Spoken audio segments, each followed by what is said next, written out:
Well, good morning from Seoul, South Korea. It is raining cats and dogs out there, and it's that December rain, freezing. Nothing you want to be caught outside in right now. But I figured what better backdrop to talk about the outlook of college basketball recruiting in 2026. I've been looking at the trends, talking to you guys, the coaches, and just watching the way things have been shifting. And I think we're heading into one of the trickiest years to recruit that we've ever had in college basketball. It's pretty clear the landscape is tightening, and it feels like everything that used to give coaches some breathing room is disappearing. So just wanted to walk through what I'm seeing and what I think staff should probably start paying attention to as we get closer to this next recruiting cycle. All right, so the first place that I would start is NIL. For a while there, it seemed like the money was endless. There was big boosters, there were excited donors. Everyone was trying to figure out the new system, and now we're starting to see it kind of level out. And it's starting to pull back in some places. You've got athletic directors like Kirby Hocutt at Texas Tech, shout out to my alma mater, saying pretty plainly that the early NIL era was not sustainable. The collectives are reporting slower growth, some are shrinking, and football's taking a bigger and bigger cut. You might say, what about the revenue sharing? That House versus the NCAA settlement ruled that schools can share money with athletes starting this year. And while that is true, it's capped at, I think, like $22 million. And pretty much all Power 4 schools are sharing up to that full limit anyway. So it's not like there's a real recruiting edge for the big schools competing against each other. Not to mention 75% of that revenue share is being eaten by football rosters anyways. So ultimately, that ruling may actually hurt schools further. There was a story last week, or maybe a couple of weeks ago, about Colorado's athletic department projected to operate at something like a $27 million deficit next year. And a big chunk of that is tied to athlete compensation. That's just the first domino. That's the pressure that the whole ecosystem is going to feel. And for 2026, the big thing to understand is simple. There's going to be less money chasing more needs. So, that's where it gets tight. So this one may sound a little bit ridiculous considering the seasons that we were watching from Darren Peterson, Cam Boozer, AJ DeBonsa, Caleb Wilson. There's so many guys right now. We might actually see 7 or 8 freshmen be selected with the first 7 or 8 picks of the NBA draft next year. However, these are outliers. First, this is a historically good freshman class. And second, that has nothing to do with what's happening with the hundreds of other freshmen in the country right now. So the data shows that freshmen in the big conferences used to score something like 22% of their team's points. Now it's closer to 13. And it's going to keep going down. It matches what you see on film as well. Lots of kids with heavy usage, but the reads aren't there yet. The off-ball awareness is suspect. The turnovers are up. The defense is inconsistent. And all of those things that translate to winning basketball are taking longer to develop now because the kids are being thrown to the wolves against significantly older players. A lot of them have already played professionally overseas in Europe. And so those guys are just more refined. And there's no time for the freshmen to develop and be able to play at that level unless you're one of those, 5-star elite players. And even then, sometimes they're making, those rookie mistakes where a less talented veteran European guy is going to exploit them or take advantage of those weaknesses. So ostensibly this means coaches who used to plug a couple freshmen into the rotation and count on them are going to have a harder time doing that in 2026 and beyond. I've been thinking about this one a lot too. A rebuild used to take a long time. That's why they called it a rebuild. 3-4 years minimum. And you had to get your guys, develop them, build the culture, build the habits. Now you can flip a roster in 12 months. We saw it with Louisville last year. In 2023, they won 8 games. And then last year under new leadership, they went 27-8. Michigan, same story. They went 8-24 in 2023.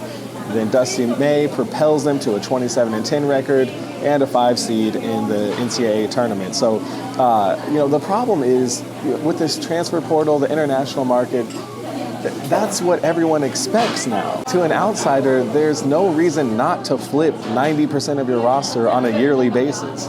So now you're working on a shorter leash because it doesn't seem to matter if last year your program won 2 conference games. Oh, just flip your whole roster in the transfer portal. Obviously, that's a lot easier said than done, and it's just simply not practical. Also, patience is just something that's not going to be afforded to you in as great a measure as it has been in the past. And that's not fair to you, the coach, but hey, when has life ever been fair? You got to adapt, get creative, outsmart the system, find whatever advantages you can. It's what makes this job fun. For a long time, the international market was like this little pocket of value. If you knew where to look, if you understood the development curves, you could find quality players before everyone else did. But the window is tighter now. NBA teams are scouting earlier. The G League's poking around more. European clubs are paying better. That's something not many people are talking about. And don't get me started on what might happen when the NBA sets up their league in Europe in 2027. I have no idea. How is that going to impact college recruiting? I imagine it's going to shrink the talent pool even further, and college staffs are putting more resources into Europe than ever have before, so the competition is up. And then you've got the late bloomers, guys like tightest at Virginia. Nobody wanted him when he was 17 years old. Now he's the best player on an ACC contender in his early 20s. That's just sometimes how European development works. Some guys just pop late.